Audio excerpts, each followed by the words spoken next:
One is specific to me. What I wish I knew before I moved here was that I could get the same discounts as the Hubalatos for being disabled. Buy 72 cans of cat food because I could go back next week and there's none.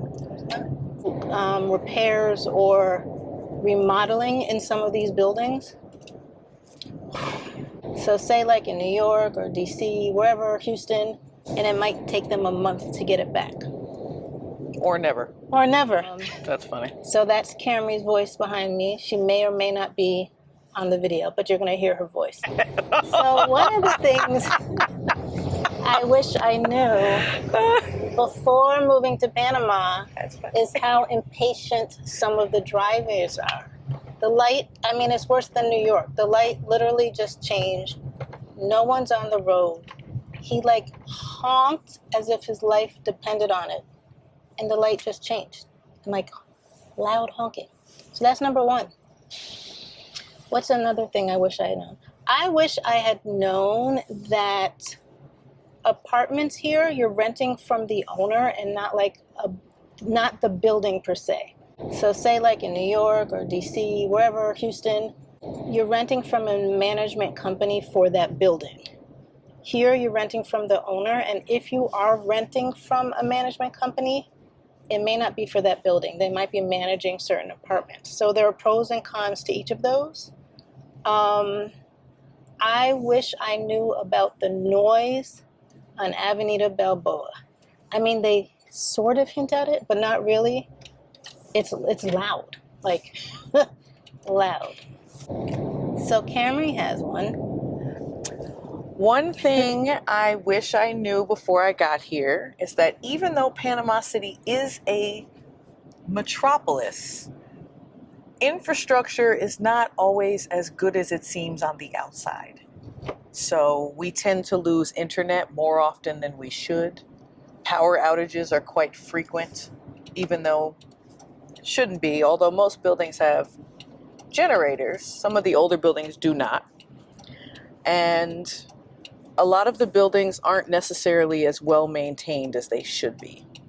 So while the building may look nice on the outside, once you get in, you start to notice the kind of, I'm not sure what the word I'm looking for is, but you start to notice lack that of maintenance. Yes, the maintenance is not as kept up with as it should be. So I like that one because yesterday I had recorded someone's apartment where they had a lot of cracks in their ceiling, and they're moving out because of that. Yep.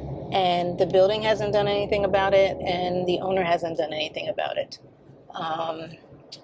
And so speaking of that, when people do repairs or remodeling in some of these buildings, the drilling,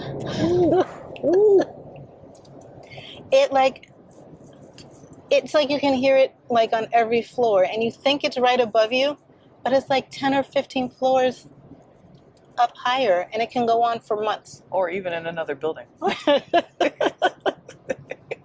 Like, it's very disruptive. It's one of those things that goes back to like a con for every apartment being owned by someone different, right? They're not necessarily rehabbing or doing certain work in a holistic manner. It can be one here, one here, one here. One person is done, and then your neighbor's doing it. So if you're working from home, if you have a lot of Zoom meetings, you have a YouTube channel, it could be very disruptive, loud, and it's not peaceful. What else? I had a list, Camry. Oh, electricity. It can vary from apartment to apartment, building to building, area to area. So you can be charged a higher amount in a more expensive neighborhood if your appliances are not, what's the word? Energy efficient. Energy efficient. It can be higher than the person who's right next door to you. Or based on who lived there before you. Yes, that's a good one. It could be based on who lived there. Yep, what she said. Or they may not even be measuring your usage. They can be making an assumption, like You're she estimating, said. yep. Estimating. And then you could be paying $50 a month for 3 or 4 months, and then it jumps up to like $400. That's something they don't really talk about. What else? Shopping. since we're going shopping, y'all know I hate shopping. I wish people had told me when you go grocery shopping here, you might have to take 5 trips, or you're going back to the same store looking for something that they had last week, and it might take them a month to get it back. Or never. Or never. You fall in love with the product, and then you never see it again. Like my coconut water that I buy from the store. I've been buying it for years. I haven't seen it in months. Pet food. Go ahead with the pet food. Pet food is the worst thing ever to buy in Panama, because when you have a very bougie pet who will only eat certain things and then they no longer carry them, you spend 2 days traveling around the entire country of Panama looking for 1 can of that pet food. 1 can. 1 can. And then when you find some, you hoard them like a crazy person. Case in point, I was looking for cat litter. The same cat litter, and in my haste, as I saw the brand name and bought 17 bags of cat litter, not realizing it wasn't even the right cat litter. So now I'm stuck with 17 bags of cat litter that I hate, but I refuse not to use them. So she got the clumping and not the crystals. Pretty terrible. Pretty terrible. But I buy cat litter by the case now. Cat litter, or not cat litter, but cat food. They come in cans, and when I see one, I just buy 72 cans of cat food because I could go back next week and there's none. What else? Bring bags even to clothing stores. Because every store does not carry bags. Or they charge you 50 cents for a bag. Charge you. So, bags. Bag filled with bags. Filled with bags. Lo siento. And even when you remember bags, you will still acquire extra bags because there's the day that you went to the store that you forgot the bags. Or that you need to buy all these cases because they finally have the cat food in stock. Right. All right, what else? What else? I wish I knew that you should check your utilities before you move in somewhere, because I still don't have hot water. 7 since November, and still taking a cold shower and boiling water to wash dishes. Wow. So we have a friend who must take a hot bath every day. So she goes around and checks not just that they have hot water, like, is it scalding hot? And if it's not scalding hot, she asks them to replace the hot water heater. This goes back to it being leased from the owner, right? They're responsible for getting the hot water fixed. But is it a building issue? Do they have a pump to pump it up to your floor? It gets deeper than what you might be used to if you're renting in the U.S. So some people have rented from these apartments, these units, these houses for months and years and never had hot water.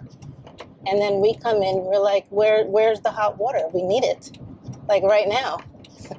And it wasn't a problem for their previous tenants. So it's interesting. Okay, what else? Every single landlord is going to ask for something completely different when you're moving in. So you can't rely on someone else's experience on how it is to get an apartment, because every landlord will ask. I have yet to have a landlord who have asked for proof of income or any of those things.